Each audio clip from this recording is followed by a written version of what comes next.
25,000ची लाच प्रकरणी जळगाव जिल्ह्यातील लाचखोर महिला तलाठी एसीबीच्या जाळ्यात।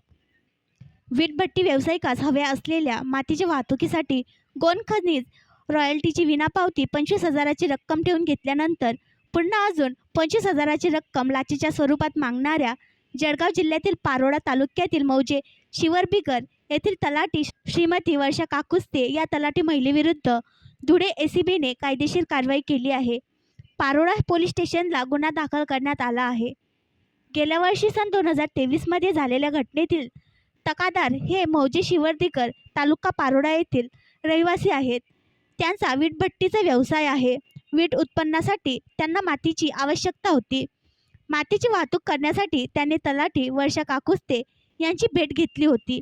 भेटीदरम्यान वर्षा काकुस्ते यांनी तक्रारदाराकडून गोंड खनिजाची रॉयल्टी भरण्याच्या नावाखाली पावती न देता 25,000ची रक्कम स्वतःकडेच ठेवून घेतली।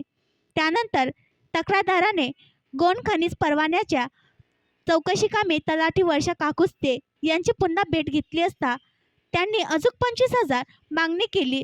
त्यामुळे तक्रारदाराने धुळे लाचलुचपत प्रतिबंधक विभागाकडे तक्रार दाखल केली। धुळे एसीबीने या तक्रारीची 12 डिसेंबर 2023 रोजी तक्रार दाखल केली होती। धुळे एसीबी कार्यालयाने या तक्रारीची 13 डिसेंबर 2023 रोजी पडताळणी केली असता तक्रारीची सत्यता स्पष्ट झाली।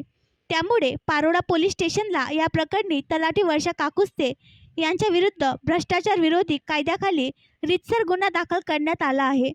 सदरची कारवाई लाचलुचपत प्रतिबंधक धुळे विभागाचे पोलीस उपअधीक्षक अभिषेक पाटील यांच्या मार्गदर्शनाखाली पोलीस निरीक्षक रुपाली खांडवी तसेच पथकातील राजन कदम, मुकेश अहिरे, प्रशांत बागुल, संतोष पावरा, रामदास बारेला, मकरंद पाटील, प्रवीण मोरे, प्रवीण पाटील, सुधीर मोरे व जगदीश बटगुजर या पथकाने सहभाग घेतला।